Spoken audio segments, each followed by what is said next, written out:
This is a 1979 Tomos A3 moped, and basically picked this thing up recently, and I'll be parting it out soon.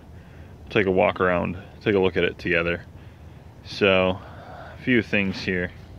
The seat obviously is torn, but it's not just torn. You can see the seat pan itself is rusting out there. So it's definitely been stored outside for a while. The rims, you can tell, have a lot of rust, a lot of pitting.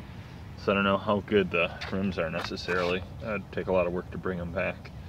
The engine is missing the top end and the carburetor, so the wiring has been cut up. You can see even on the coil, it's so chalky. This is obviously sat outside for a long time. The wiring, it's been spliced. Speedometer is busted. Reflectors are intact, but the headlight's missing. It's got the front fender on it. You know, swing arm. You know, a few missing the tail light. So it's got the chain guard. Obviously there's the engine bottom end. Pedal crank, we'll take a look at it. Looks like it's pretty well rusted together, but we'll see what we can do there. So the main reason I picked this up was actually the color.